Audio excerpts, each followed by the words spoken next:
imagination. If you wanna view paradise, simply look around and view it. I just love being here at Kink.com. It's like an adult fantasy, and Maria, there you are. Where have you been? there you'll be free. We have got a whole crowd of people waiting. You can't get you off this damn piano and out of those kink rooms. If you wanna view come on, girl.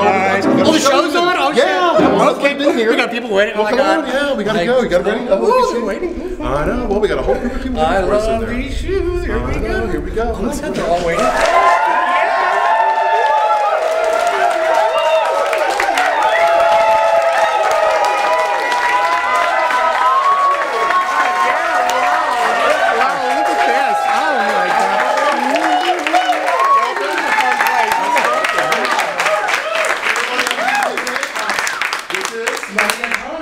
We are with Under the Golden Gate, and you're here for one of our live tapings, Under the Golden Gate Live at Kink.com. Yes, oh my God, I love this We're place. super excited to be here. It's like adult fantasy land, isn't it? It certainly is. It's a playground with all kinds of riches, and we got a whole show full of riches for you guys. Yeah. We have drag queens, we have interviews with fascinating people from all over the city, and we have a band even playing. So, you know, I'm so excited. I think we should just start off with a number. I know, I want to get beaten though. Well, that's going to happen in a little while, but you got to wait for that fun.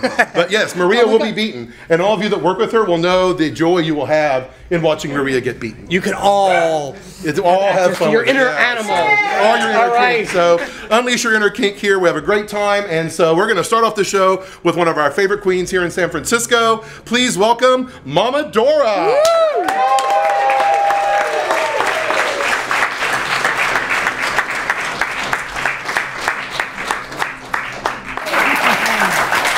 Everybody, we are back with some guests that I'm super excited to have here. I mean, these guests were they came on our show way back when we were doing it in Maria's apartment. There was like almost no room to move around in. We loved it though. We literally had our sign taped to a sheet hanging from a pole, and came on and were on our show and made it fabulous. And so we're glad, number one, to have them back here so they can come and sit here in the grandeur of the Edwardian room at Kink.com and tell us more about their project. So please welcome Monet Allard and sister Flatulina Grande. Sorry about that. Matching colors. Yes. And they match. You guys look fabulous tonight. Thank you. Thank you. We had these made for us in Shanghai. Really? Yes, you were there in we June. did. Tell us about the trip to Gay Pride in Shanghai. So anyway, we should just start. Why don't you just start off and tell us about the project that you're working on? First of all.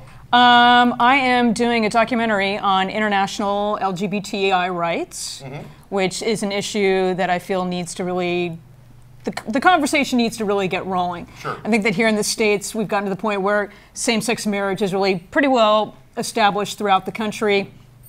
But if you look beyond our borders, some of the situations in other countries is just abysmal. Okay. So that's the focus of my story, and to focus the story, I followed a delegation of 8 sisters of Sisters of Perpetual Indulgence, so you understand when I say the sisters, to Shanghai this last June, and they participated in Shanghai Pride, which was nothing short of amazing. Can only imagine. It's only 6 years young, the movement there. It's the only recurring Pride event in all of mainland China. And and it was a huge honor for the sisters to be invited to participate, and they were totally loved and adored every step of the way, naturally. So, of course. Yeah. So you guys have to, because you were getting ready to go when we talked to you last time, and now you're back. You've been. And so was it as amazing as you expected it to be? Undescribable. It was very amazing. They were kind of not sure what to make of us at first. I think they were a little frightened. And then we went to the opening party and we danced with them and hung out. And did you come in? Yes, we came in our traditional costumes that we normally wear. Not on the plane, mind you. Yeah. So we'll let you in. We had to get in the country. So. Were there other people dressed up crazy as well, like Chinese, or were you the only ones? We were the only ones. Really? So there was was there any expression of weird hair or shirts that said things, or it was all pretty plain? No, it's very closeted, and all the Pride events take place indoors. They're not allowed to have them outdoors. Okay, so wow. the gay community is very closeted. So when they knew we were coming, they limited us to 3 events, period, and we weren't to dress up for anything else. Once they met us at the opening party, they opened the doors and said, "Oh, please come to more things. Please dress up for more things."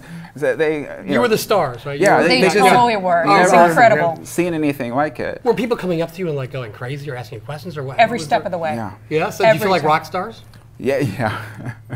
It was amazing. The opening party was in a very large club, an amazing club, and we went out on the dance floor and started dancing, and we'd start clapping, and the crowd would start clapping. You would have and thousands of people do whatever the sisters were doing. So if they they wiggled one way, all of a sudden you had this whole ripple effect of all these people in this massive club doing exactly what the sisters were doing. It was fantastic. And you got this on film, right? Yep. Oh, yeah. Perfect.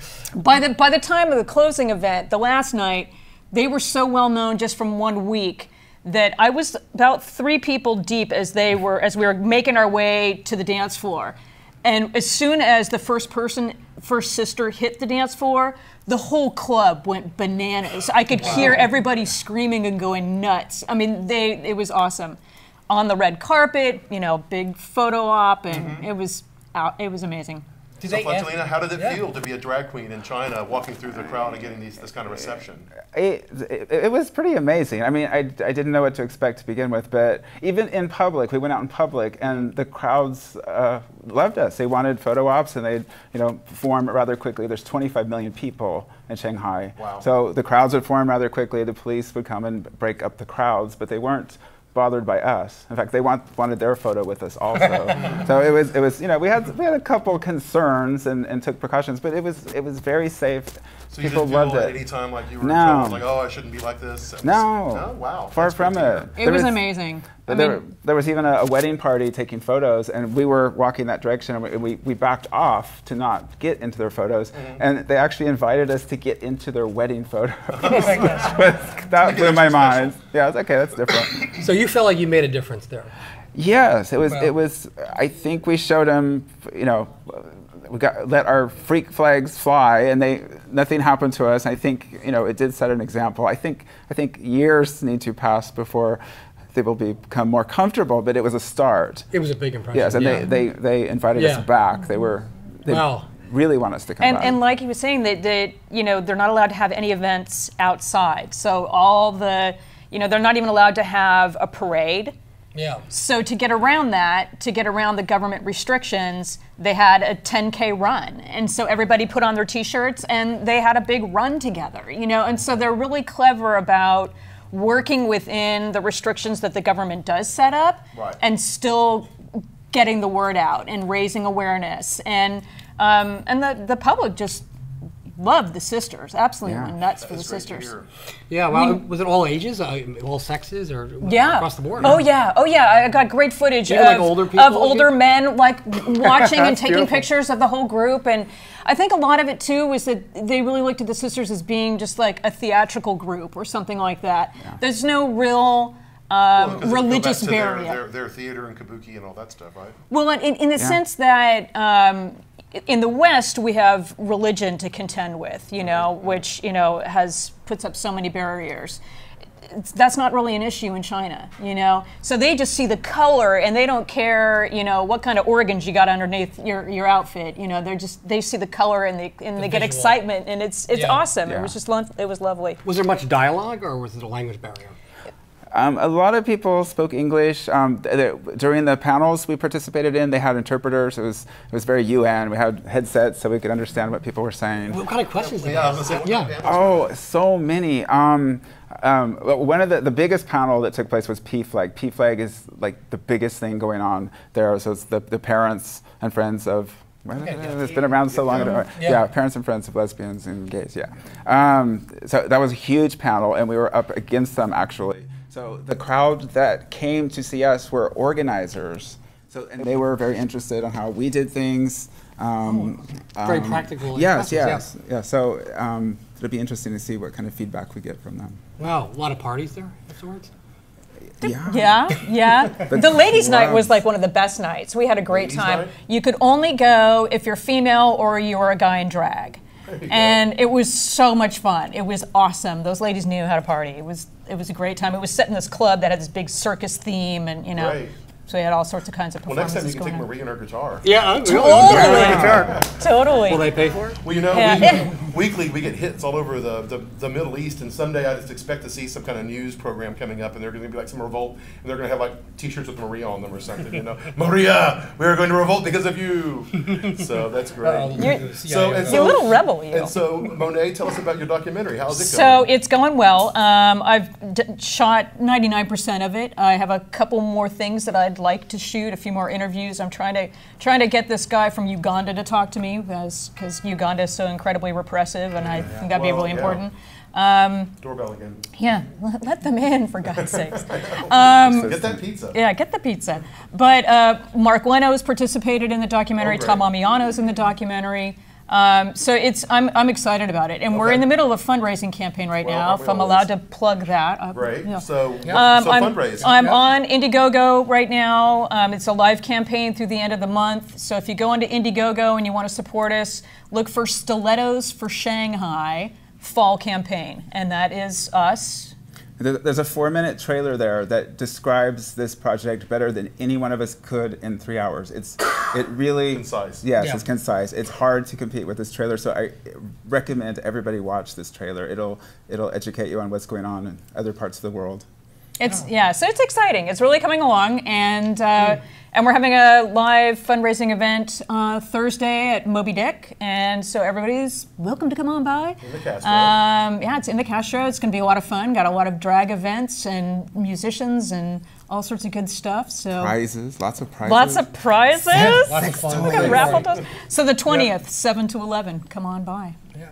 And what's that? Are you going to Shanghai again at all, or what's next? That's my goal, is that I'd like to have it completed by June of next year, so I can take it back to Shanghai to share it with the folks there, because they were so open with me and my camera when they didn't have to be. I mean, for all intents and purposes, they could have easily said, "No, we're not ready to have cameras in our events yet." Right. And they were fantastic, and they were Wouldn't excited. that be an amazing event to be able to go back there and show them the movie? Yeah. Exactly. Because they can really even get more of an idea of what it's all going on. And to continue the support, which was the whole reason the sisters Just went in showing the up first one place. time, Exactly. you know, that's a good start. And then go to Moscow and say, get with the program. We were in Shanghai. Cool, get with the Well, program. the hotel that we stayed at was directly across from the Russian embassy. Yeah. Right. So on Did one you of go over there? we Yes. had to. We all week we were trying to decide what we were going to do. Yeah. And so the last night when we were all we had gotten all our matching outfits done. We took a whole week while we were there. Had our dresses ordered, and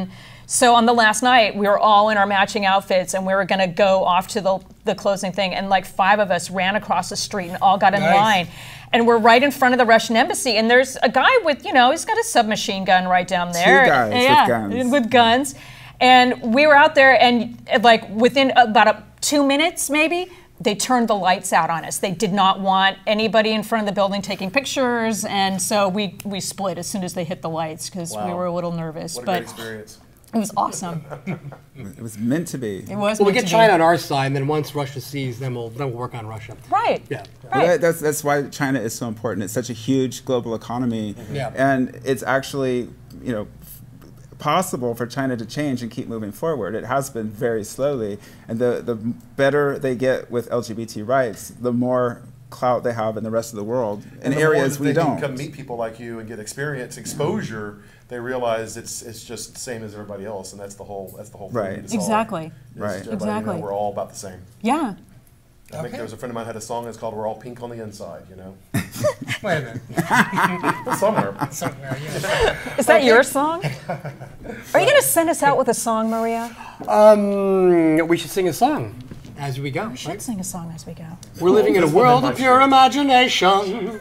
Take a look and okay. Anyway, that's what I'm saying. All right. Well, great. Well, good luck with the fundraiser. Thank We you get so Stilettos much. Thank for you. Shanghai Indiegogo. Indiegogo.com and Stilettos for Shanghai Fall Campaign. And Can we see the outfits? All right, let's get up to see the outfits. Let's thank all right, you got your mic. Look at that. Spin around. Nice. All right, I want to thanks again to Monet, Allard, and Sister Flatulina. Grande. All right, Flatulina Grande. Thank you so much. Thank you. Thanks everybody. We'll be back with more in just a moment. Thank you so much. Okay. Welcome everybody back to the show. And Maria, you have a guest here. Yes, we have a guest, Lyle Beckman. My God, Lyle Beckman, Reverend Lyle Beckman from the Knights Ministry. And I met you out and about like at several bars. And what the Knights Ministry does is you literally walk the town at night between like 10 p.m. and 4 a.m. and help people in need. That's when right. social services are not available. So tell me, I think it's just a wonderful thing. When I remember meeting you, that was such a fabulous thing. Tell us about what you do, and yeah. Yeah, Night Ministry actually started in 1964. So if you can picture San Francisco in the 60s, right? Some of you lived through it. And it was an interesting time. A lot of people coming here from all over the country, all over the world with hopes and dreams. There were very few social services in the city at that time. A lot of folks came here to experience freedom and life as they hoped it would be, and then they realized maybe it wasn't going to be quite so grand and lovely and fabulous. And they got themselves in trouble, and they were lonely and anxious and afraid. So the National Council of Churches actually was asking the question, when all these young folks come to San Francisco, what do you, the churches, do for them? And the answer was, well, not really much. And so Night Ministry began to be a crisis intervention and counseling program. So the young folks then, if they found themselves in trouble, had some place to turn. And in the early days, our focus was young folks. Many of those young folks were part of the LGBTQ community, so that was a focus. A lot of these young folks were already in trouble with substance abuse, and that was our focus. And a lot of them also were turning to sex work in order to pay the rent and to live, and some of them weren't happy with that, and that was our focus as well. And really, in all the years between now and then and now, our focus really hasn't changed, but the city has changed a lot, and we still have a lot of folks who are lonely and anxious and afraid, a lot of young folks coming to the city but not really knowing what they want to do or not finding social services that are meeting their needs. People who are in crisis still. Well, you know, San Francisco used to be a city where you could kind of just show up, and hopefully, with the luck with you, you could just wing it, get a couple of jobs, you know, stay with a bunch of people in a room. But I think now, with the rents going up so high, it's probably even more catastrophic for these kids to come in and be able to find a place. Right. So now, including all of the folks I just talked about, we're talking with more people with mental health issues, people who are not surviving well in poverty, people who are underemployed, and people who are really anxious about their future. Oh, I bet. Yeah, and I love the fact that you're not preaching to people. You're out there, you're having drinks with people. You're really one of them, and that's what I really find just wonderful about it. You know? Well, you know, I met him too. I mean, you know, he was. You guys are always hanging out on Monday nights at the Cinch, and that's how I got to know you as well. Yeah, and what motivated you to go into this line of work as opposed to being a traditional preacher? Oh, and I was one for 25 years, but always. The congregations I served were in the inner city, so I was always working with people who had been in prison or people who were poor, people who were struggling, and it prepared me well for night ministry. And in fact, when I came to San Francisco, I was a pastor of a congregation. But I heard about night ministry and I was intrigued. And when was this? What year was this? I came to San Francisco in 2001. I started working for night ministry in 2004. Okay. And where'd you start? Where were your beginnings? Well, I was an assistant night minister. I worked once a month, and then once a week, and then twice a week, and then now I am the director. Wow! So moving on up. Yes. But I mean, literally, where did you begin? Where did you grow up? What was your beginnings? Born in Nebraska. Nebraska. Grew up in Minnesota. Was in Connecticut and New Jersey for 25 years. Right. I'm from Jersey. Did you go to seminary there, or? St. Louis. In St. Louis. So you've been all over. Yeah. This great city. And so was just was it the call of San Francisco that everybody else here is the one you heard as well? Well, yes, indeed. I remember the 60s, but I wasn't here. But I wanted to be here. So I understand. I felt the same You're way. just like the rest of us, right? I'm just 40 years late. Well, yeah. I mean, I moved here in 2004, so, you know, I as well. But, and so you immediately said you moved to San Francisco to become part of the? To be a parish pastor, but then shortly after that, I started working for night ministry. And when people see you at a bar, for example, do they feel awkward? Do they come up to you, or do you usually go up to help them if you see?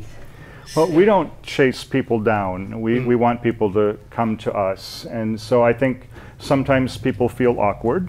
Yeah. Sometimes people make the assumption that I'm with one of the evangelical churches or maybe the Roman Catholic Church, and that I'm there to make them feel guilty or to feel shame, Yeah. or to change their behavior. And so they wonder. So a lot of times that's the first question: who are you and why are you here? And if I come in here, am I going to get like like toning me in with a cookie next to the door closes, and I'm going to have to like sit through like 2 hours of Anything but. Anything but with Lyle, yeah. But once they hear about night ministry and they learn really who I am, then I think they feel much more at ease. And then, so many people really do have a spiritual background or something, a foundation, something that speaks to them. So maybe the questions they have are spiritual, but maybe they also then can feel comfortable with night ministry,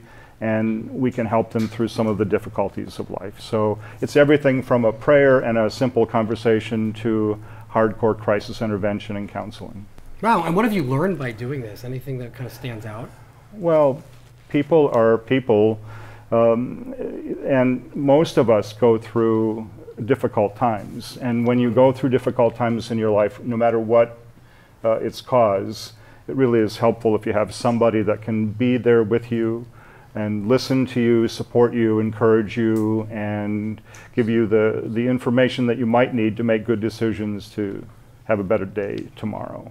And that's what we try to provide. Yeah, and I can tell by your attitude and the way you talk that I think you really care about helping people as opposed to knowing the Bible perfectly well kind of thing. And that's what strikes me as being. And I do, but But you can use it when you need it, right? Because there is some wisdom in there, actually. Well, so often people think I'm also in costume. I mean, San Francisco is a city of costumes, so I can. How do you prove you're a That priest? guy's always wearing a priest outfit. Just like that, yes, I can.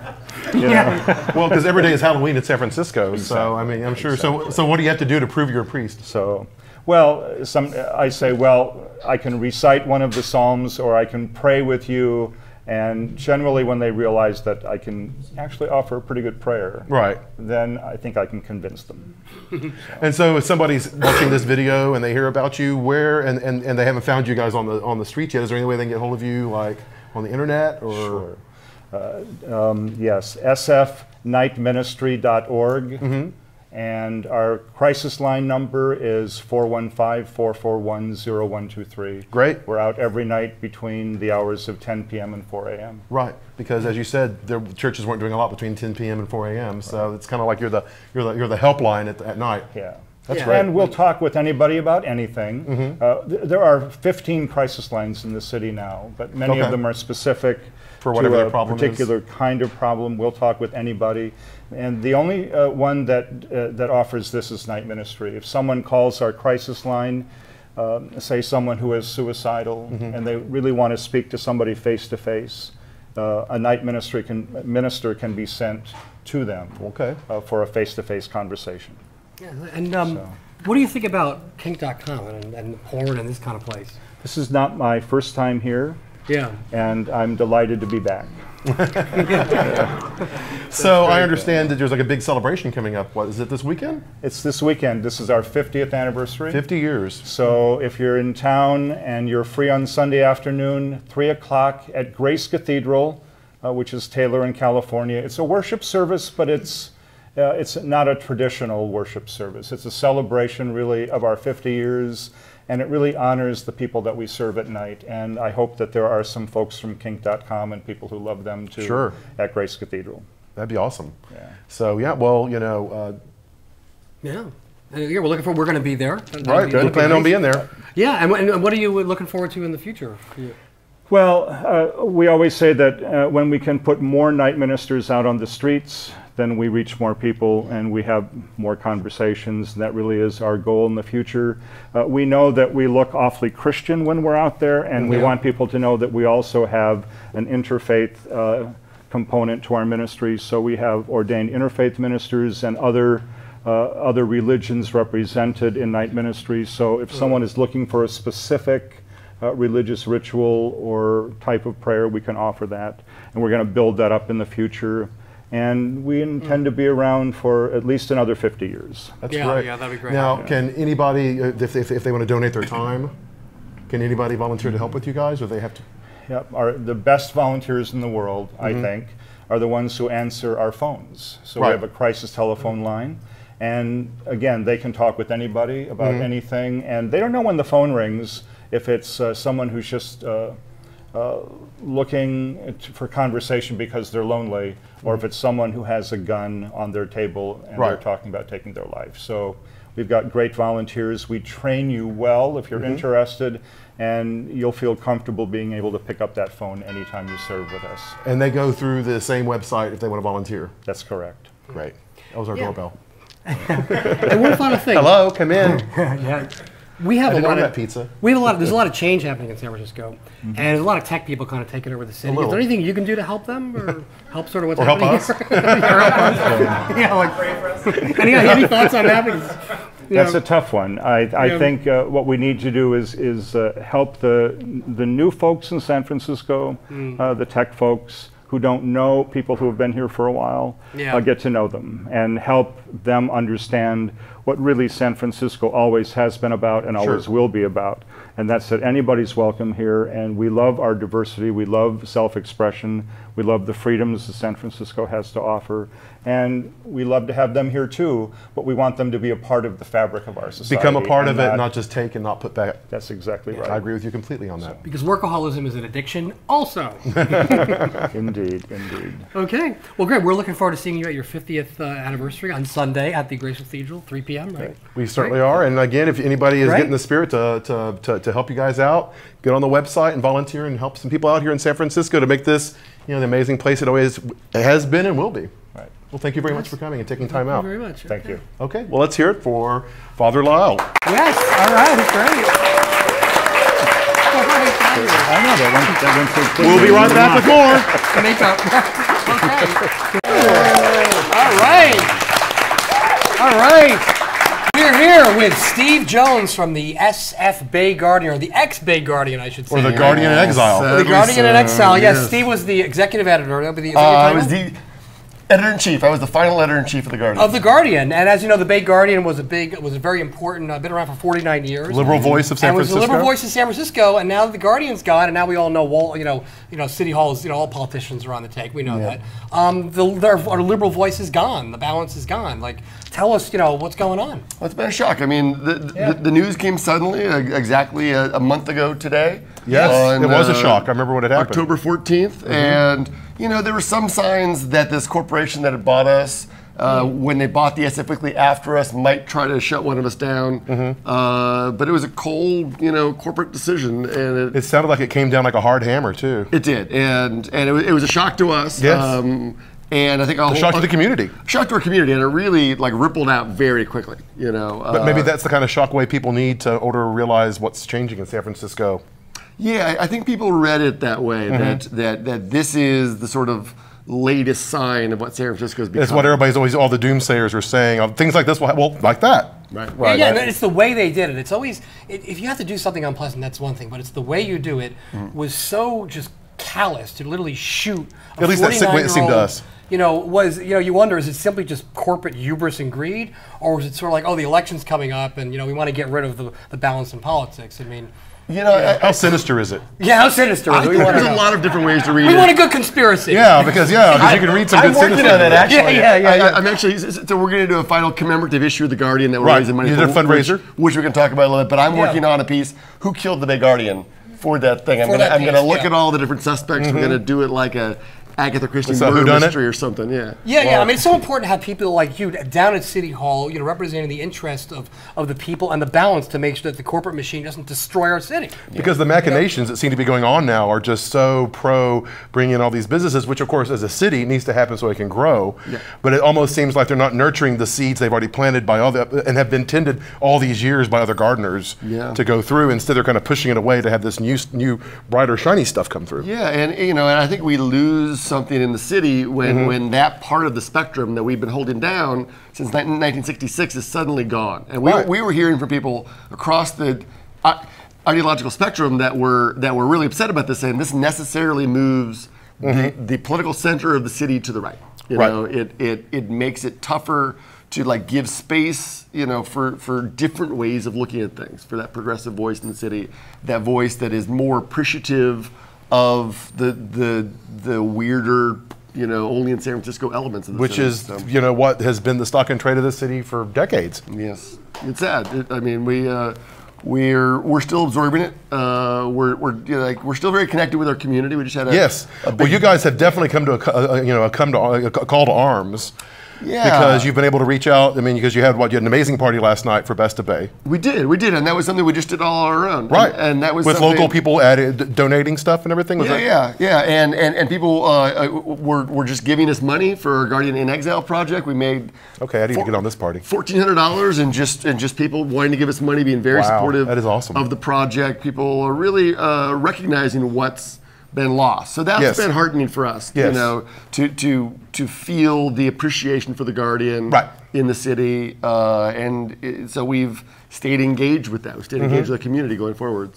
So have you raised your funds for this last issue? We're about halfway there. So we started it just before. So we had a big rally a week after the paper closed. That was the first Wednesday that a Guardian didn't hit the streets. Right, down on Powell. Out of that grew this sort of effort to, you know, everybody's like, what can we do? What can we do? Right. We never got a chance to say goodbye to our readers. No. We never got a chance to discuss our own demise, what happened. And I think, you know, we should have the last word, not these corporate assholes who shut us down. Very much true, You're not going to tear me down. And then when you have that final issue, obviously you're going to talk about what happened and say goodbye. But is there an act two? Is there something like, hey, the Guardian Exile is now reforming in an internet form or that kind of thing? I mean, you know, there's a lot of interest in that. Tim Redman, who left about a year before us, started 48hillsonline.com, doing good work online. The company says they're willing to sell the Guardian. I have real doubts about whether they would actually allow that to happen and to have a competitor for the weekly. I think that's why they shut us down. The sinister part. I think it was, you know, I think they bought 3 newspapers in town, cut it down to 2. You know, normally in a properly functioning, regulated city, people raise concerns about antitrust issues. You know, how is one foreign corporation allowed to buy up all 3 papers? All 3 papers, exactly, and that becomes it's filtered. No matter what you say is the independent voice, it's all filtered through that corporation. What does this mean? But I do have to say that, like the Guardian voice never got filtered through. No, I never felt that either. I mean, That's probably why. Yeah, I mean, me and Marky, you know, anything you read in the Guardian, nobody told us what to put in it. That was something we insisted on the whole time. Right. We had editorial independence throughout, even those last 2 weird years in corporate America. So, well, you know, learning experience too. Yeah. So, I mean, do you think in today's age there's even a space for print journalism anymore? Is it going completely onto the internet? You know, I've worked for newspapers for 24 years in California, and I'm pondering that question right now. It's a tough one. It's a tough one. Over noon yoga classes and afternoon bike rides and weekdays. Because it's like printing the paper is one element of cost, but doing the investigative journalism is another element of cost. And I'm wondering, what does this mean for the future of journalism? Like, you know, in the old days, you know, Happy Days and sitcoms paid Walter Cronkite's salary. Right. And the great unbundling has taken, who's going to pay? Well, because they put the sports producers in charge of the news because they were trying to get ratings. Because they're trying to get ratings. So who is going to pay? You know, if you take away the cost of printing, who's going to pay for investigative journalism? Right. And I think that point that you bring up is great. That corporations used to see sponsoring journalism as part of their civic duty. Civic-minded duty. You know, they would have those other things that made the money, but they do that at the lower margins. You know, now the rules of unfettered capitalism have applied to us. And frankly, like in a sense, you know, I've been being paid by capitalists for more than a decade to try to bring down the capitalist system. I figured someone would catch on to you that figure at some eventually point. the game's going to be up. You know, They finally did. Are we doomed? Society?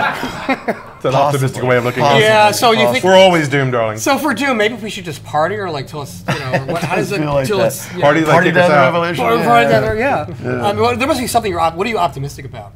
Well, what am I optimistic about? I am optimistic about this final issue and this final campaign, and preserving the access to our archives. That's really important to us. Like right away when they shut us down, they also shut down the website. And this is in the middle of an election, and we all went, boo. You can't do that. This is like 48 years of institutional memory of the city that people need to tap at a time like now when we're having an election. Not to mention our endorsements that we spent all this time on. So getting the online archives back up was important to us, and we accomplished it very quickly. We had a strong outpouring of community support. Yes. There were high-profile politicians calling the company, people like Tom Amiano calling them, saying, get those archives back online, and they were on within 2 days. Yes. Our next fight is for this paper, so we're doing an Indiegogo campaign, Save the Bay Guardian, or you can go to tinyurl.com/Save the Bay Guardian, and that is going to fund our final issue and the work, not just to preserve our archives, but enhance access to them.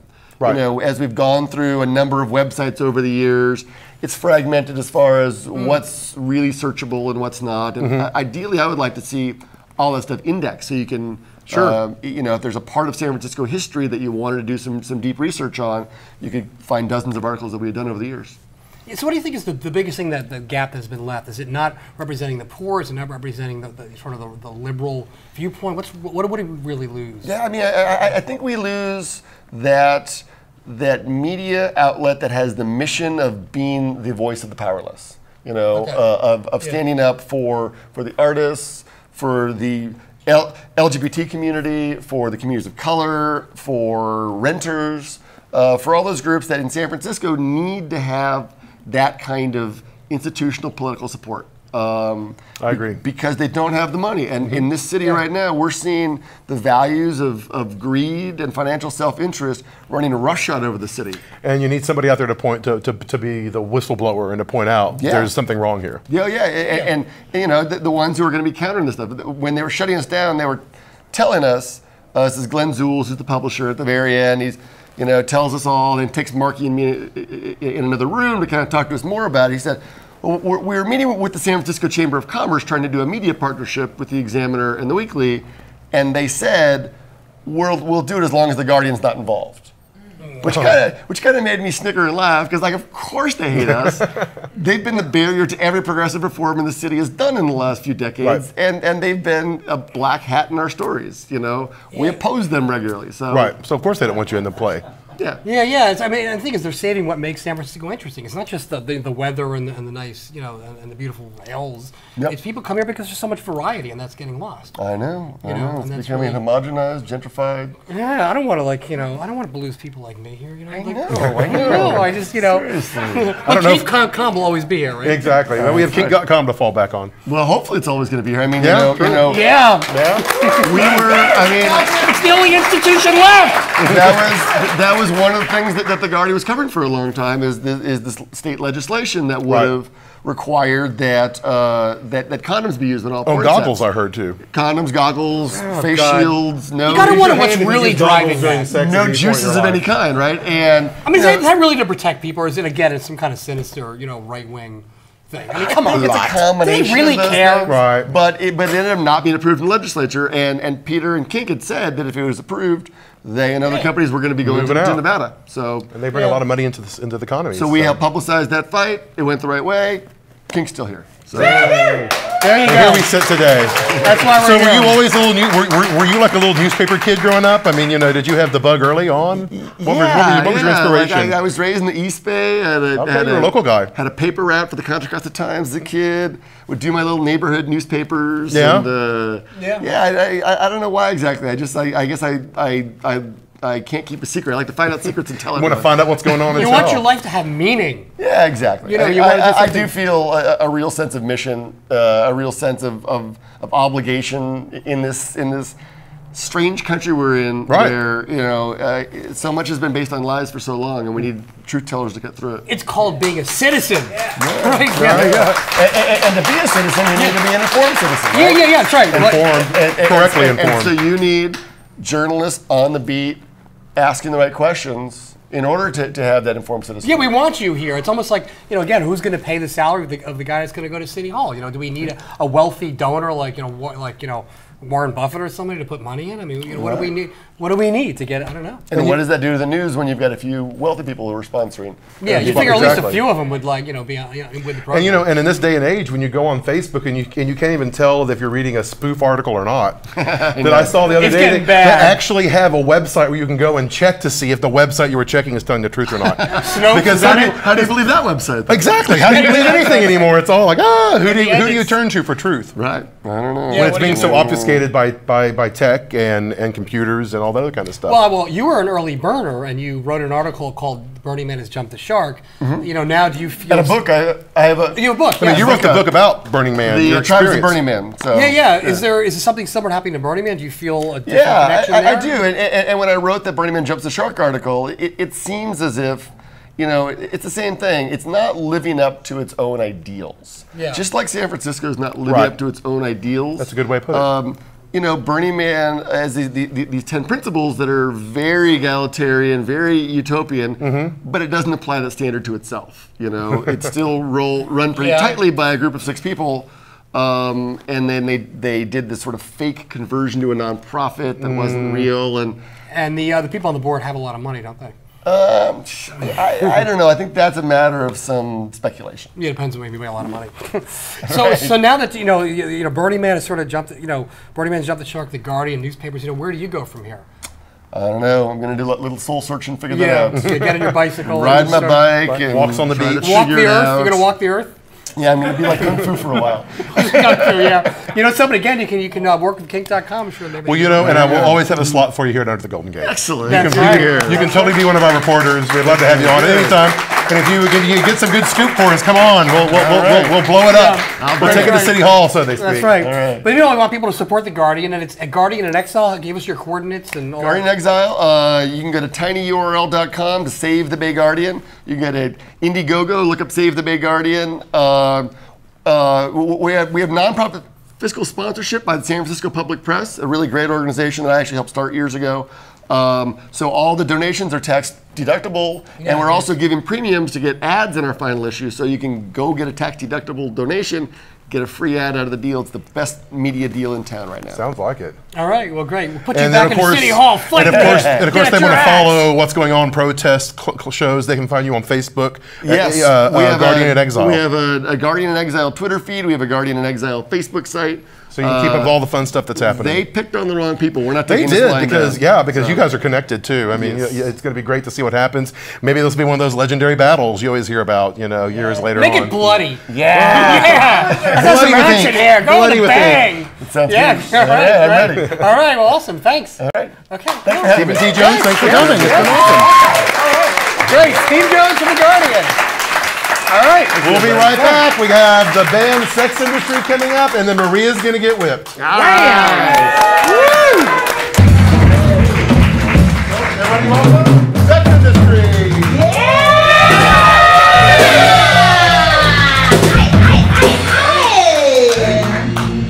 Hello everyone, we are Sex Industry. We are here to rock you in the anus.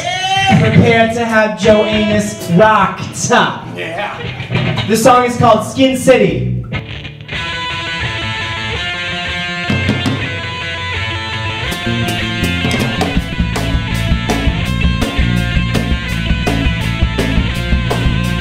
Feeling coming for me and I don't give a fuck, cause the shit I'm in has got nothing to do with luck. I can feel my muscles locked in cold design, and I'm breathing in the passion, breathing in the crime.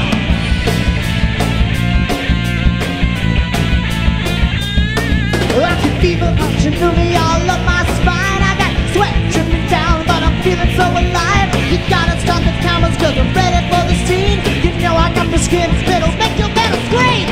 Skin City! Needles and neon light. I wanna fuck everything inside. I'm out punching holes in the night. I'm out punching holes in the night.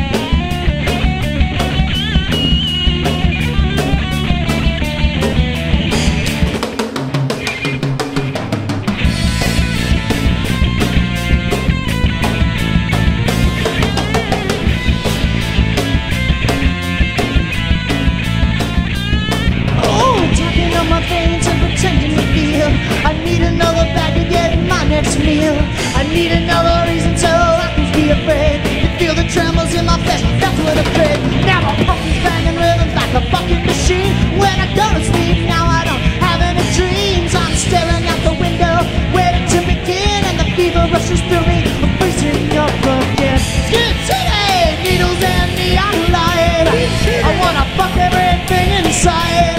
I'm out punching holes in the night. I'm out punching holes in the night. I'm out punching holes in the night. I'm out punching holes in the night. I'm out punching holes in the night.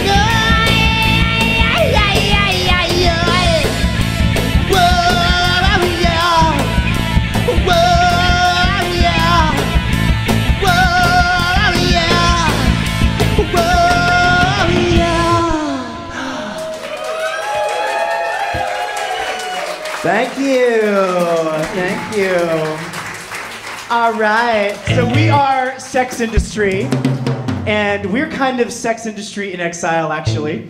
The band is primarily consisting of myself, Flynn Whitmire on vocals, Maria Konner on guitar, and Dave Johnson on bass/keyboard/production/your mom over here, but he's actually filming us tonight. So tonight we have Benoit on bass, we have Mr. Wah on bass, and we have David Jane on drums.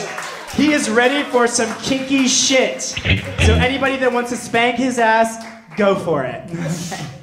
Yeah, this next song is called Turning Alien. It's our new-ish single. There's a video on Under the Golden Gate that you can check out. If you want to get any of our fucking music tonight, it's right over there at the bar, conveniently placed. Grab a CD and prepare to be amazed. Gorgeous! So this is our new single, Turning Alien.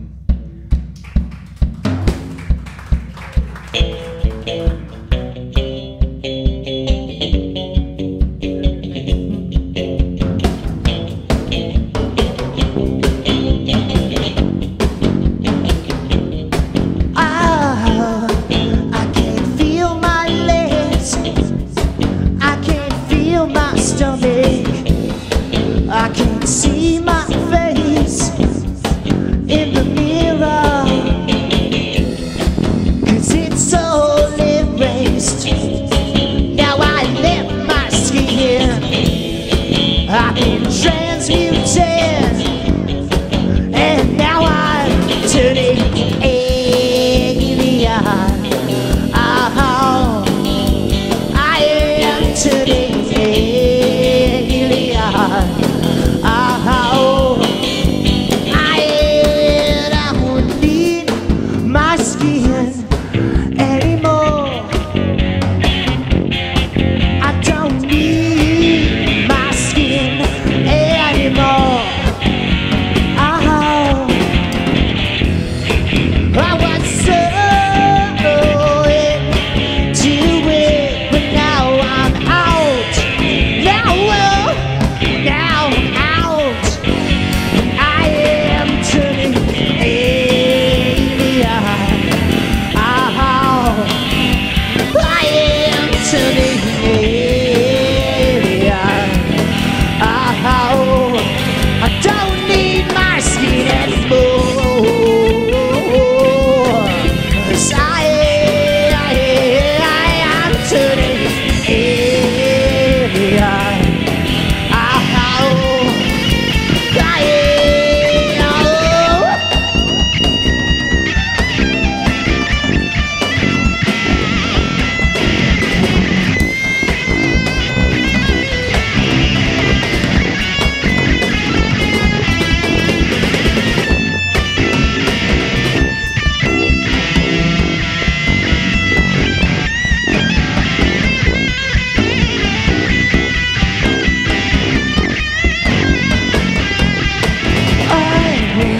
Such a fool for you. I was wrapped up tight in your embrace, in your safe embrace. But now all of my insides have all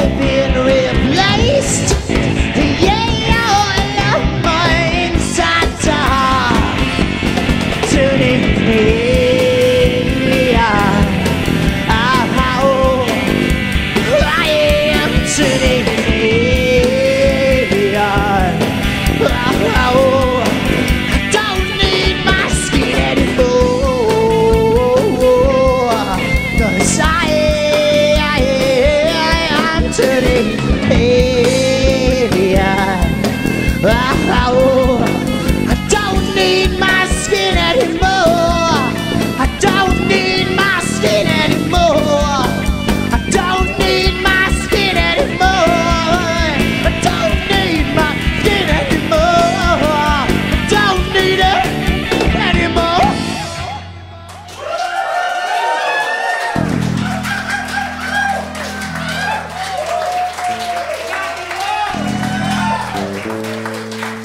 Who needs a wig? All right. This next song was written by Mr. David Jane. It's called Mistress. Quelle appropriate, yeah.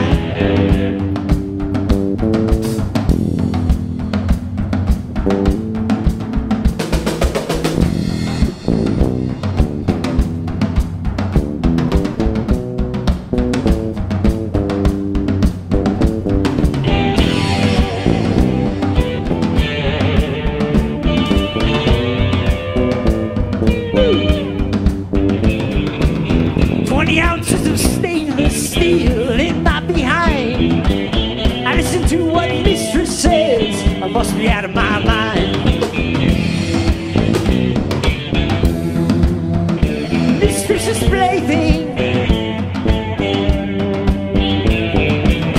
I'm like a puppet on a string. She's got that string so tight, that's why I sing like a falsetto. Ooh, how it hurts so.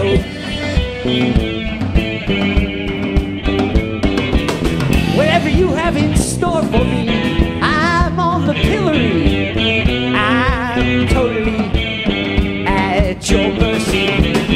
I'm down on my knees, and you know how to tease, and I just can't resist that smile.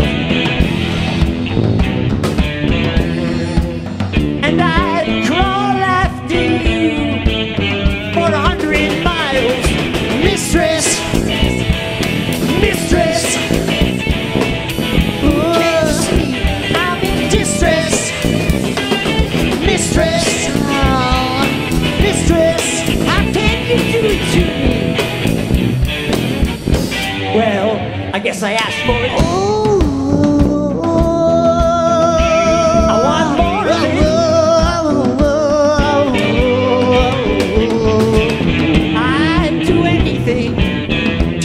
Her feet below her ankles waits a tasty treat. When I'm a good slave, I get to suck on her toes. Then you know, please take me off her pantyhose. The way you deny me. For a whole year I've begged you to drive me. Now I'm your slave, but I want more. Here you come and knocking on my back door. Strap on, baby. Strap on, baby. Give it to me. Strap on. And fuck me all night. Strap on. Don't stop when I cry.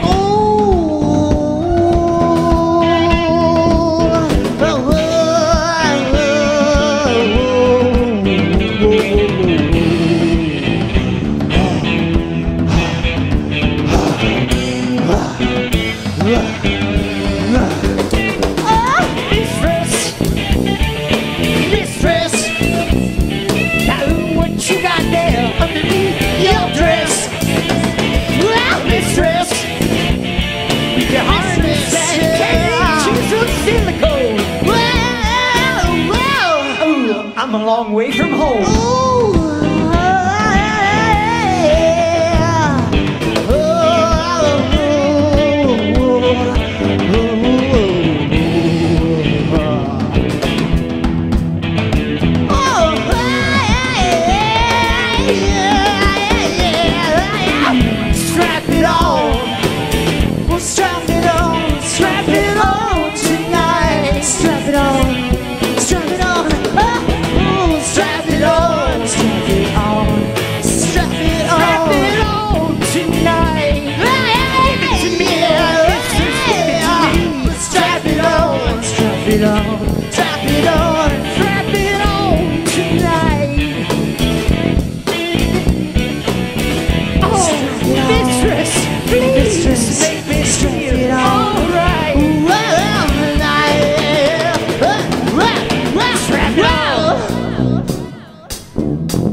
strap it on tonight. Strap it on tonight. Thank you. Oh my God. That was hell of site specific, you guys. To get at. Right? Yeah. So once again, we are Sex Industry. You can get our EP over there at the bar. You can go have a drink, get some hot fucking tunes while you're at it. Two birds, one stone. Thank you for And please give it up once again for our band members for this evening, Mr. Lyle Bass. And we got David Jane on the motherfucking drums. He is looking for the right strap on. If you guys have any suggestions, he has a suggestion box. Right, I'm really sorry. He's got a suggestion box right here. And this is Maria Konner on guitar, duh. Yeah. And I am Flynn Whitmire, I'm on vocals. And this is Mr. Dave Johnson, our bassist, keyboardist, producer, etc. on the motherfucking Steady Co. Woo-hoo!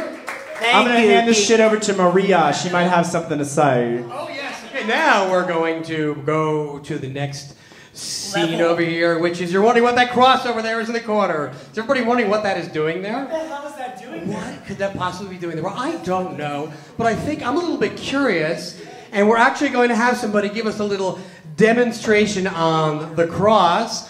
Danarama from Kink University is going to enlighten us about how to unlock our potential. And he's standing right out there waiting very patiently to come in, and he's been flexing his muscles, and we're first gonna get educated a little bit about this cross over here. How many people are curious as to like what this is all about? You know? And I'm gonna take one for the team, and I'm gonna let him beat me in front of you. All right, let's bring it on. All right, moving over to the final set here. The St. Andrew's Cross and Danarama from Kink.com. Welcome. All right, we're going to retool, so just give us a second.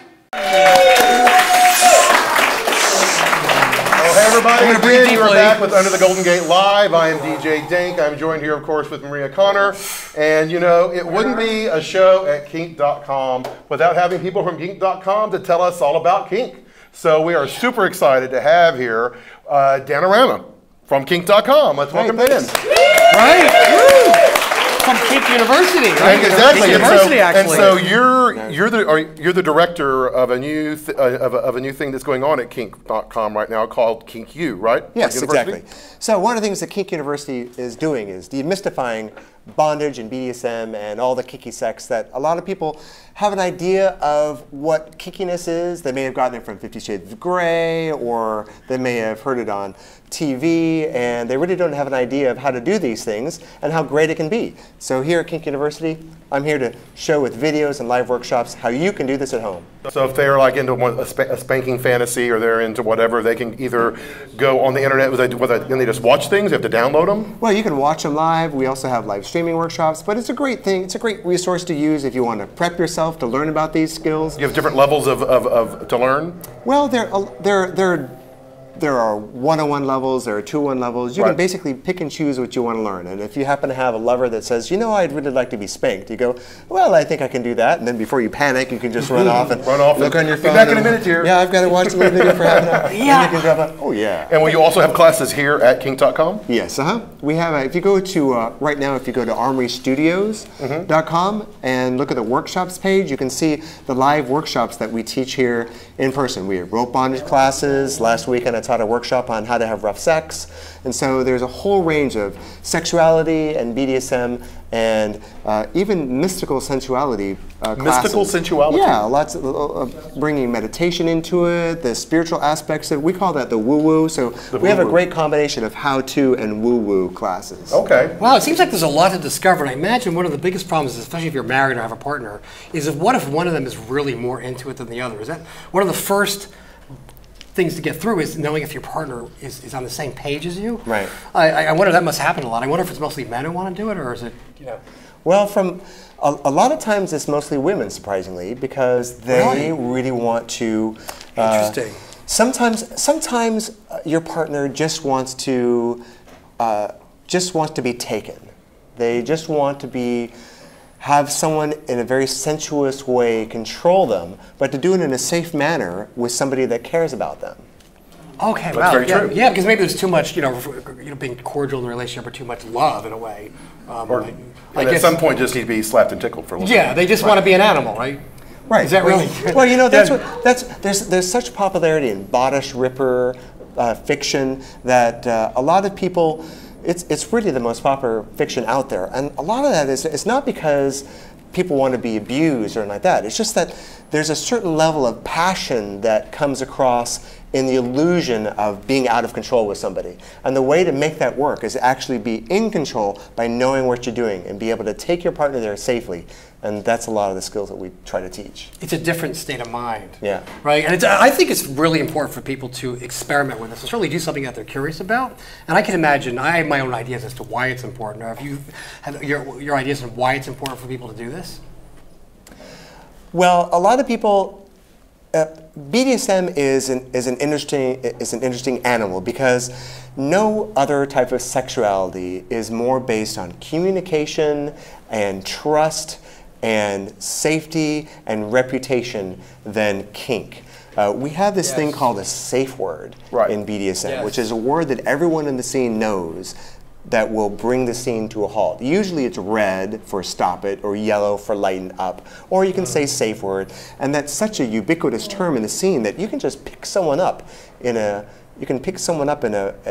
BDSM club and go to the hotel room or go to the dungeon or go home and play with them even if you've never met them. And if you start to do something that is a little beyond their capacity to take and they say yellow or red, you know what that means. You don't get that luxury in the mainstream sexual practices, and it's something that's a shame. It really, the whole public could learn from BDSM in terms of safety and consent.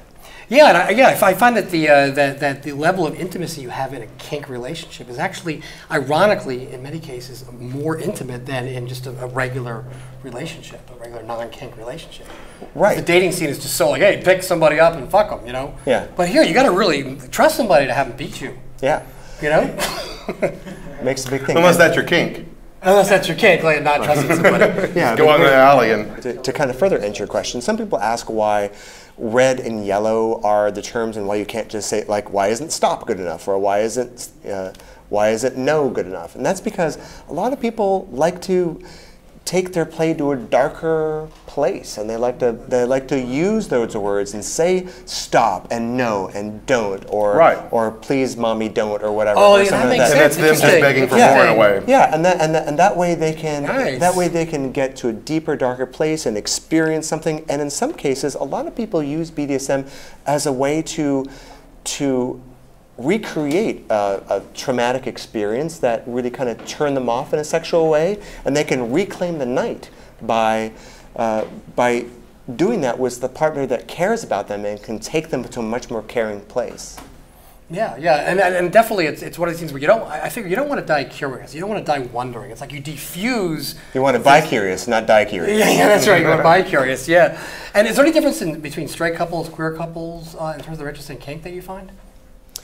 Well, the only difference in kink that I find is that queer couples tend to feel, from what I've heard, that they know more about it already going into it, because when you're in an alternative lifestyle, you pretty much, you're already picking up that kind of a vibe. And you're also much more, I think, more open to sexuality than a lot of just traditional cis and het gendered people are. And because the trouble is that people who think they know all about sex usually don't. And it's like the ones that talk about it the most are doing it the least. Right, exactly. It's sort of like high school, where it's like everybody thinks everybody's having sex, but it's really just the same 10 guys having sex with the same 5 girls. In the LGBTQ community, there's just much more openness to alternative sexualities, and in the course of this self-discovery, you learn and you experiment a lot more, and you get those skills, and you're a lot better at it than I think the general community is. Yeah, I imagine that. Well, practice makes perfect. Yeah, that's right. Yeah. So, yeah, or definitely. practice makes pervert. One of the So if one partner relationship is interested, any recommendations on how they broach it with the other one, or how they start? Yeah, well, there are lots of ways you can introduce your partner to it. One way is to, rather than put the blame on yours. I mean, there's a direct approach. You can say, hey, you know, I'd really like to tie you up, or I'd really like to have you spank me, or something like that. That can work. And if you know your partner and you think you can get away with that kind of stuff, then that's cool. But usually people have a sense of what their partner finds judgment about. And if you're a little bit doubtful about that, and you want to ease into it, you can do things like renting movies that are kinky. Like you can go to the 50 Shades of Grey, or you can go rent movies like Streets of Fire, or scenes that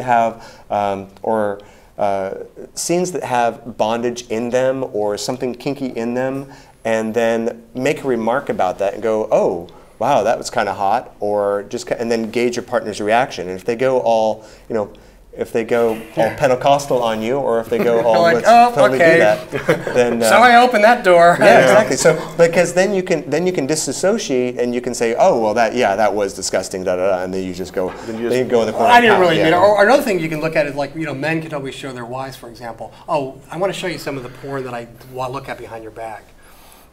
Yeah, good luck with that. Let me know how that works out. Yeah, so let me know about that one. That can like start a whole can of worms coming out. Well, the way I look at it is, if you're looking at porn behind your spouse's back, you know, maybe you ought to take a risk and just try to say, what the hell, I don't want to be in the secret. We're only as sick as our secrets. Exactly. But you know, one great way to talk about it too is that you can also talk about it physically. You can say, the biggest threat that people have with BDSM being introduced into their lives by their partner is the same threat that a lot of people have with porn, is that they're afraid that they're not enough, or they're afraid that they don't turn their partner on. And if you are communicative with your partner and say, you know, honey, I really love you, and I love it when I fuck you, you know what would make me even hotter? So to take a cue from the improvisational comedy world, and always say yes and say, you know, you make me so hot. You know what would make me even hotter? Boy, what if you were to like put like what if you were to hold my head down when you fuck me, or what if you were to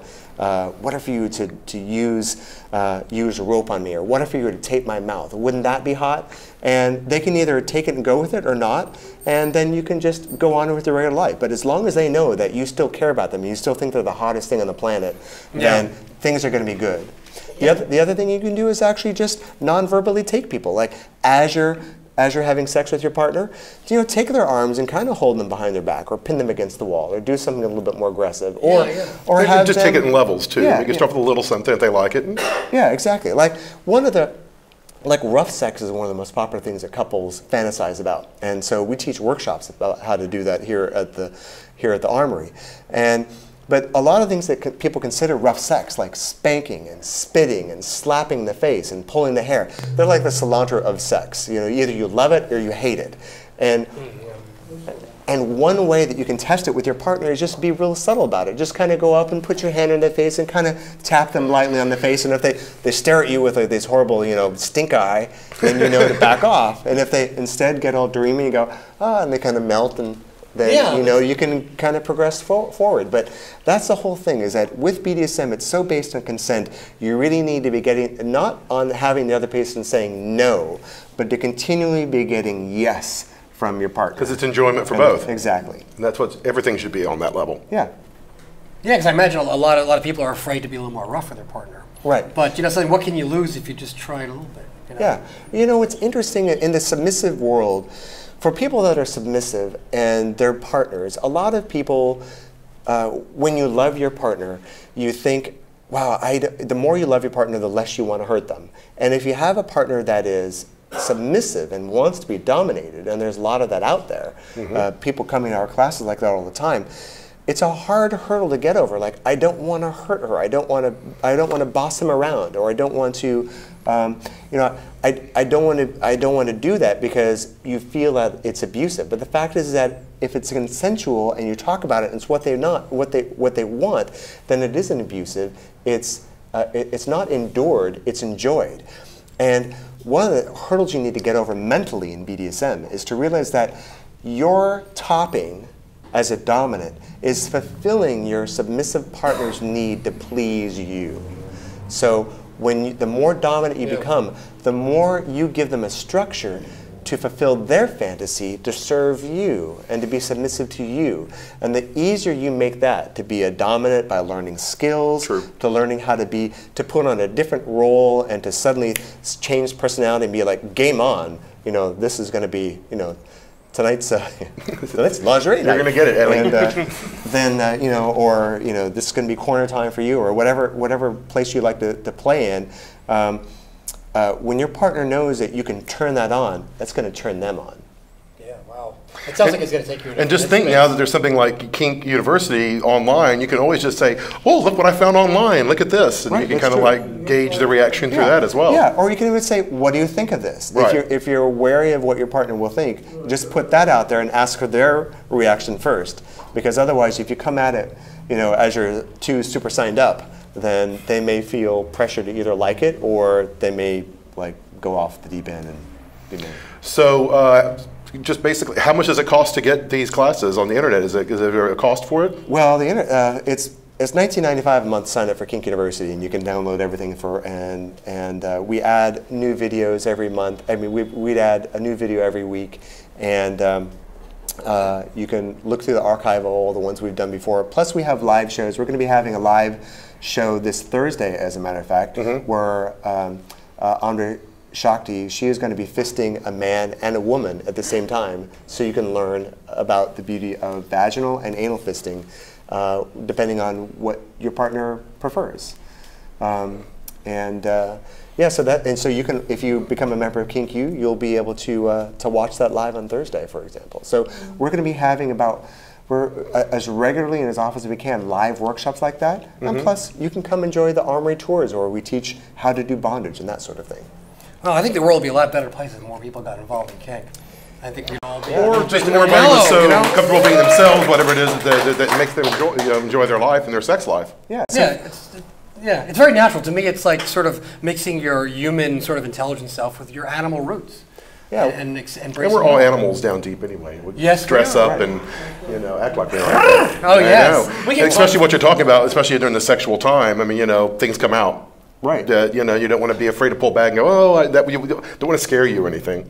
Right. And that person might want to be scared really badly. Yeah, that's true. Well, it's just like the what did Morticia Adams says? Like last night you were unhinged. You were terrifying. You frightened me. Do it again. Perfect. Oh my God, we could talk forever about this. We could, but you know what I want to see? I want to see Maria get whipped. Yeah. Okay. So tell us a little bit about this piece of equipment back here. Yes, this is right behind us. We're moving it up here in the forefront in a moment. All right. Dora's got this grin on her face because she's the helper. Well, in the common BDSM spirit of usurping religious iconography, this is called the St. Andrew's Cross, and what we do with this cross is, this is a very common piece of dungeon equipment, and it makes it easy to restrain your partner, either usually with their back to you, and you are able to. I'm on a short leash here. There we go. So usually you're able to put your partner up on this, whether it's facing front, but like I say, usually with the back to it. Very similar to you would be, this is a common position for like shipboard flogging and that sort of discipline. And the beauty of it is it gives your partner the opportunity to, it gives your partner an opportunity to actually hold on to something and have some stability and to stay still.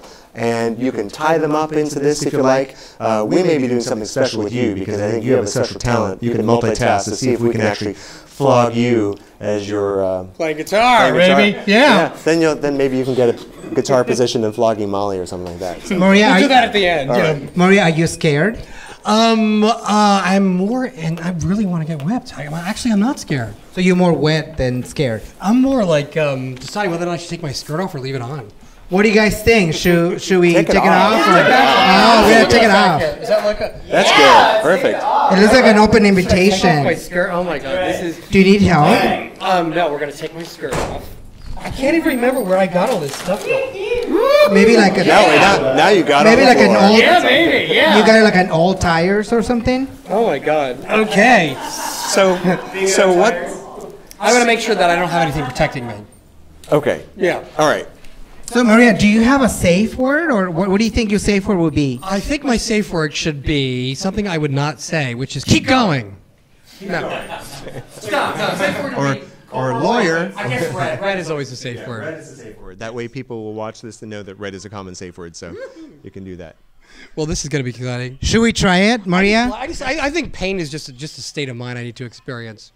Well, there you go. And in your case, it might be a state of butt. So. Yes, of course. Yeah. Why don't you get on it, Maria? I just like the workmanship. I'm feeling like I just love the workmanship of this piece of equipment. Now I go with my butt facing here. Yes. So face that. Yeah. Wow. Oh yeah. How do you feel about being tied up while this happens? I like being. I want to be restrained. Okay, great. I think Maria needs to be tied up. So Maria, right here, put your hand right here. So one of us is going to show some restraint, and it's not. Yeah. So put your hand right there. There you go. So then we just buckle this up. See, to me, this is all about trust and enjoying just being completely zen. Do you feel like a whore, Maria? I feel, you know, Well, unless you're getting paid for it, there's no way you can do that. Oh my God, Maria. Put your underwear in, girl. That's your underwear. Goes in. All right. How you doing, Maria? This is it's so, you know, it's like we're doing this in front of all these people, you know? I'm like fulfilling my fantasy. I just crossed for so many years, and now I'm doing it. What am I doing? I must be crazy. You never done it? So you never done it before? I gotta slowly get into it. Do we need to do the feet, or the feet are okay? Because she's on high heels, we will avoid tying feet up, because that way your ankle would be. Does she need to position somewhere, or do you need to like? Oh, that's good. Yeah, is that okay? Yeah, that'll work. Is the butt looking okay? That's fine. All right. We may lose a garter. So. Yeah, I can't describe the feeling. I can't describe the feeling. Just being up here makes me feel like I'm worshiping, like I don't know. I'm worshiping something. Satan. Jesus. I think I'm trying to get in touch with like my animal side or something. I don't know. I can't explain it. Well, you know, suffering at the cross is a wonderful thing to do. Yeah. Oh God. I think I like pressure more than pain. Okay. You do? So then I don't know. I'm willing to try both. The pressure. Okay, cool. Well, there are two Like types. pounding, maybe. Pounding. That's what we call thudding. There are two types of sensations primarily with impact play. There's thudding and stinging. Now, thudding is something you get from a big, heavy flogger like this, also known in some circles as a cat o' nine tails, which is a little bit more specific. I don't know if I have an actual cat o' nine tails here, but for stingy, you do something like a cane. Because it has a shorter tip, it's going to leave a much sharper sensation. That's called stinging. And this is thuddy. So because you like that deeper pounding, it sounds like you like that sensation better. I think so. Maria does like deeper pounding. Okay, deeper pounding. I forgot that you're a professional. You're gonna do a number on me, aren't you? That's what we're hoping for. You know, I don't have to use it all. I only have Push to it use to the edge. I only have to Push me to the edge. I only have to use the first 8 inches. So. I'm not gonna get hit, right? Right here. Okay, good. The best part is not knowing when it's coming. That's You're a pig. That's why you should wear blindfolds. Oh my God, I should have bought a blindfold. Think of how many people have been beaten on this cross. You're the first one, girl. Don't worry about it. The spirit. You're the one. Unleashed on this cross. You're the one with the biggest balls. That is actually true. We've had a call for blindfolds. So I'm actually going to take back wrap. And we're going to wrap this around your eye. So Bye, Maria. Makeup. Say goodbye to your eyelashes. So there we go. That's what you do for art drawing. No, they're natural. They're not eyelashes. You know something? This makes me feel You completely know, everybody different. be quiet. We're going to leave here. Say that. Say that. Wow. Sensory deprivation is a great thing because it really focuses you. Wow. Focus on your sensation. This is completely different. Maria, do you need any poppers? Fuck it, I'm gonna put on a show. Yeah. Do you need any poppers or lube, Maria? They can't do that in here. Isn't that illegal? Let me try it with and without the poppers. Okay. Oh, there's my sword. This is like weird. So. I like it. But this is. So what I'm going to do now here is I'm going to take this flogger, and would you want this on your ass or your back?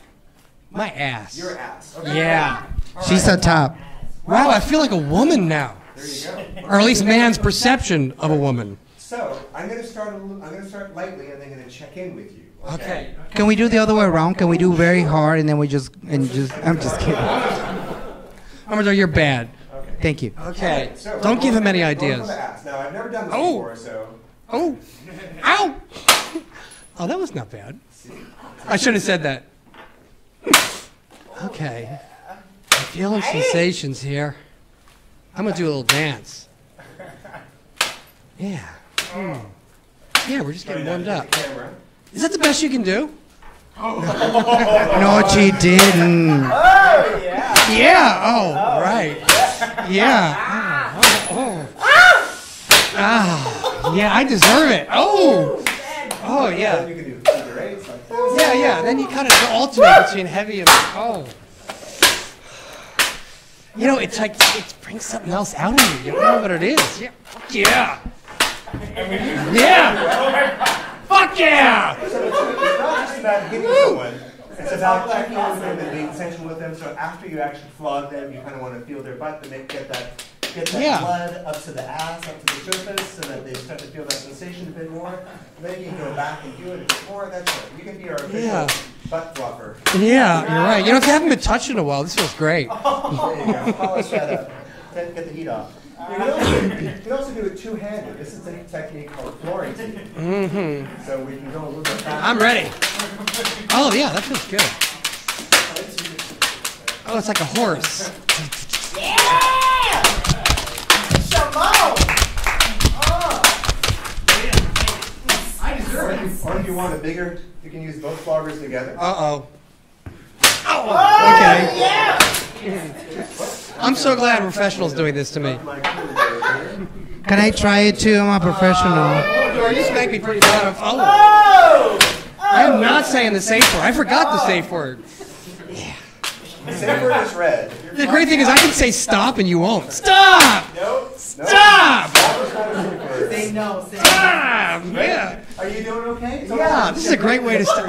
Yeah, I'm enjoying this. So you do check with them once in a while, right? Yeah. If you feel like it. But it seems like that once more, that thing. Oh, this thing? On this side? Now those are the pounding ones, not the stinging ones, right? Oh, These are the pounding. oh yeah. Somehow when you, you know, I like the motion. I like it. I like the motion. Hold on, I'm gonna go open the door. I'll be right back. That's a grandfather clock. Oh yeah. Oh yeah. Quarter after. So do you like go through like More, yes. do you like go through waves like intense and then mellow and then? Well, variety is a spice of life. You can go like this. You can use your hand like so. And you can go. Do you ever back touch and them? forth. Like you start off, you give them a little wiggle and a little touching, and then you spank them. It feels loose, Maria. You can surprise them. You can surprise them with like a little spank and just Yeah. smack their ass like that. Can I spank her? Really add variety to a couple's life. Oh, that was good. Ooh. And then you can ease into it. So you don't want to start in really hard with your partner. Yeah. You really want to warm them up, and then you can start going a little crazy. Okay. And, Do people get fucked on this cross too? oh yeah. You want to fuck on this cross? Isn't that great? Maria, you're working. We're just Relax. gonna shut the lights out and leave tonight, and then you'll be fine. Yeah. That. Oh my God. Oh. Okay. That's stinging. That's stinging. Okay. I didn't. What's I say? Is that the red? Right. That's right. I forgot my safe word. Maria, more. More. So do you I want- can take. Yeah. Okay, I'm going to try a different flogger here, so you can see what the difference is. So is that like they're paddles too? Yeah, there are paddles. Do you have a paddle? Yeah. No, paddles. Anybody want a particular piece of equipment? Paddles are actually very stinky. A chair. I want a chair. This is a paddle. This has holes in it, which make it more aerodynamic. It also makes it go faster. Aerodynamics. So There's a lot of engineering in so this. this is not a. So you don't want to just you just kind of warm them up a little bit. Let the butt make friends with the paddle. I don't think you need to warm that up. I think that's like You melting. think so? You think that's warm? Mama Dora, you're bad ideas. Okay, you should just take your butt out of it. Yeah, there you go. Yeah! Oh, don't tell her that. Yeah. Okay, ready? All right. Can I fuck somebody while you're spanking me? I've No. seen it happen. Is that your hand or is that a paddle? That's a paddle. That feels like your hand. Wow. Oh. No, that was Jesus. Oh yeah. Yesu! Jesus. I'm trying to get off of this thing. Ooh, okay, that stings. Okay. I'm not really into the stinging. I'm more into the thudding. Yeah. And the thudding. Let's see what else. All right, we'll try one more. I want to do the Mexican style with that thing, so I can do the piñata one. Okay, all right. Let's get it over with. So Before I'm in too much pain. Let's give Mama Dora a chance. You like the flogger? Oh, I like that. What is it? Flogger. So congratulations. Yeah, I like it. You're right. Yeah. Yeah. Because it doesn't sting. Funny thing is my heels hurt more than my ass. Oh, I should have said that. I'm trying to hit your ass so that your heels are hurting you. It's kind of like acupuncture. There you go. Do you mind doing her back? Because I think her back is a little bit. It's a little hairy, so go ahead. There we go. Remove that hair from her back. So the trick is you want to stay away from the spine. So Yeah. It's best to do it from the side here so that you draw away. You want to stay away from hitting the Actually spine feels- and the neck, and you want to make sure that you're not wrapping it because that'll sting. So to do that, you stand off to the side here, and we have videos on Kink University that show you how to do this. Madame Dubois has a little video showing you the best ways to do this. If you have long hands, you can spank at the same time that you're flogging them. I'm glad I'm not driving tomorrow. Then simply go to the other side here. You might want to move. I don't want to. I'm trying not to hit your face, but I'll do my best. Oh, that stings. Okay, that's a red. There you go. All right. Yeah. So why is it that? So why is it some people like stinging till their skin bleeds? Like that's a whole different thing. Well, you know, some people are really into the BDSM and pain, this sort of thing. It does an amazing thing with your body chemistry. It releases a lot of wonderful chemicals that people often take drugs for. Things like dopamine. And I feel relaxed. So when that's your endorphins coming, just like when you're getting a tattoo, and it's like a runner's high. And you get into this space, a lot of people get into a space called subspace. And for some people, pain is what helps them get into that, because it releases dopamine and endorphins and serotonin. And then the more you get involved with your partner, it releases oxytocin and all these really wonderful chemicals that make you feel good. And people say, well, why do people want to get beaten? Well, for a lot of people, because it feels good to them. And, you know, and you never know it until you try it. It feels like you're not being ignored. Yeah. At least somebody's beating me. At least I'm worth Congratulations, you got someone to touch you with a 10-foot pole. Do we have a therapist in the house? Do we have a therapist in the We have a house? therapist in the house. Oh my God. I'm here taking her for the team. I'm here exploring. So you called Reds and we checked in, so that means that your swim's over for that. Are you done, Maria? Or can I try? Yeah. Can you teach me? Okay. Yeah. Good, baby. Okay. Oh my God! I'm so excited. Can I do the Mexican style? Oh, that's a dick on the stick. Oh, she may like that. How you doing? How you do? Who is that? Who is that? Who's your daddy? Who's your daddy? Who's your daddy? Who's your daddy? Am I doing it right? You're doing great. Yeah. Oh. There you go. So in Mexico, oh no, but it's nice. It's fun. Na na na na. Oh, should I try a different one? Let me try a different one. Okay, one good whack. That's big. And Mama Dora is available for parties. Can I hit her with this? No, it's not hard enough. What should I get? Here you go. Why don't you just use that? Here's use the Yeah, you want to teach me how to do this? Yeah, the way to do that. Okay. Is just sort of like do you play tennis? Yeah, Okay. all the time. It's very I'm 4.1. backhand. Right. So what you do is you will just, in fact, I'll toss you a flogger so that you can do it along with me. Okay. So we can get both sides. You're going to be aiming for the sweet spot here, which is this little heart-shaped area. That doesn't look very sweet. Okay. Yeah, heart What? I have a heart in my ass. That's right. It's better than having an ass. So are we doing it together? It's better than having an ass in your heart. better make it good. So there we go. So you basically you don't flick them because that's just actually swing it. Yeah, that's good. I like it. Just swing it. There you go. That's feel love. There you go. Cheeks bounce. And I go feel love, baby. back up and try to get this cheek instead. Oh, I'm sorry. That's going to create a sting. Oh. And hurt the furniture. We know about that. There we go. Am I ready? You're ready. Go for it. That's it. Yeah. You got it. Yeah. There you go. I like it. Cooperation. I feel like we're in the ring. I used to like you, Maria. Now I love you, girl. But you know what? I want to learn the one that goes like this. Oh, yeah, that one. That's pretty good. Yeah? Not bad?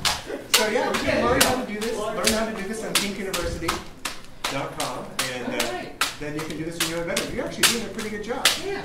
You're a natural. Will you pay for this? Maria, that was hot. Oh, I like that. Okay. Yeah, that one? You can kind of sneak up the front there, just like that. And you pussy balls? All right, this is too intimate. We found Let's do it two more times. we're gonna have to leave. Can I do? Cross a little bit. Can I do this? Do you like that, Maria? One last thing. Give me the guitar and beat me and see what noise it makes. All right. Hell yeah. Here, let me undo your hand. Oh, yes. There you go. We're going to see what kind of noise it makes. You want the guitar, Maria? Just hand me my guitar. It's coming, man. I'll take your. I'll take my blindfold off. Oh, I feel like I just had plastic surgery. I just have to look at my eyes. It worked. All right, now real quick. Do I need to hit you while you're doing this? Give me my guitar pick. Black Sabbath will be. Let's hit it.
Sing something, Maria. Sing it.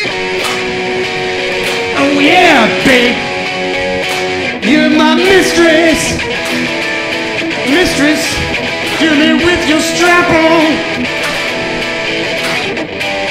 I like getting beaten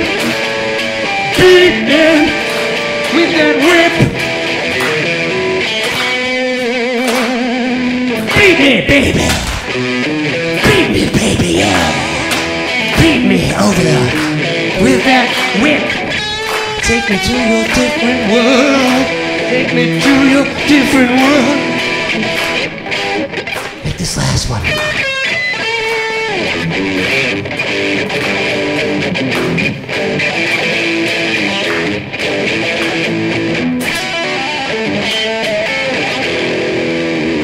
Oh, I like the bottom. Do it through the front, baby. I like it through the front way. Oh, that feels good. Yeah. Can you hurry up and come? We're not gonna do that. Woo, Maria! Woo, oh my God. Maria, how was the whole experience? What happened? Oh. Wow, you're right. I actually felt good. I mean, it's almost embarrassing to say that felt good in people, especially when, you did me in the front part. But, I really appreciate people encouraging me to do this and being here to experience it. That was really, I don't know how to describe it. I'm speechless. Well, I find that hard to believe, but we'll check in with you tomorrow. You check with me tomorrow, yes. And we'll hear oh my butt, oh it hurts. No, that really was good. I really think that people should try this. I think that it's one of these things where you shouldn't just wonder. And having a professional do it was great, After you see this, you realize go to Kink University and learn all this stuff. That's right. And if you'll never have boring sex again. No. That's right. Mama Dora is the third person to Regular sex will become boring after you get on the cross. How much does one of these cost? You want to put it in your room? Well, you can take one of those at home for like for the cost of a couple of 2x4s and some nuts and bolts and maybe some padding with some vinyl if you like. I have a feeling they'll be in your house before long. Honey, I have an anniversary present for us. We're getting it right now. Close your eyes. Bada bing. All right. Well, thank you so much for watching us, and Danarama for bringing his professionalism to us. All right. Fabulous. Thank you, Maria. It was amazing. Thanks for Go take the assistant. the bathroom is open. They're waiting for you. Just take your moment, and we'll be right back. Thank you very much. Thank you, Maria. Thank you. Thank you. So everybody, we want to thank you guys for coming tonight. That was our show. And we want to thank all the people that made this possible, including all the people at Kink.com who have made this possible. Jason and all the J names I can't remember right now. And then Jason and Jacob. Thank you. Yep. And then Jesus. we also want to thank all the people who helped out today. We have Jaden over here, who was one of our and we have Seth, the sound guy. Michael back over there in the back. He was your bartender, and he's also got things around. Philippe Dunbar, he's got the things up on the internet so you guys can see it. Our DC Jeffrey over here, he's holding the camera. Our technical advisor and Steadicam operator, Dave, right here. Me, I'm the director and producer, so I had a great time putting this on. Thanks, Andy. Great audience. Thanks for Great everybody. audience. And then, of course, our guests, Stephen, Lyle, and Monet and Sister Flatulina Grande. And, of course, Sex Industry. Yes. Yes, thanks. Woo. Yeah, oh my God, I made it through this. Thanks for indulging me. Oh, I better put my skirt on. Well, whatever. We'll have another show coming up soon. Keep in touch with us. We'll have our next show in January, more or less, but we will have a Christmas party next month in order to celebrate the winners of our drag short film competition. So more news on that coming up, but thank you for coming. Check out GoldenGate.com. Like us, share us, whatever. We're trying to get bigger and better and bring more of this great stuff to you in San Francisco here. All right, cool. Woo. All right, thanks. Rock and roll. What a pure imagination. Living here, you'll be free if you truly wish to be.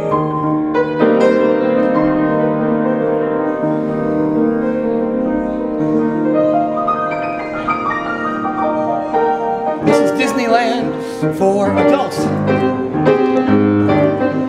I just feel happy when I'm here.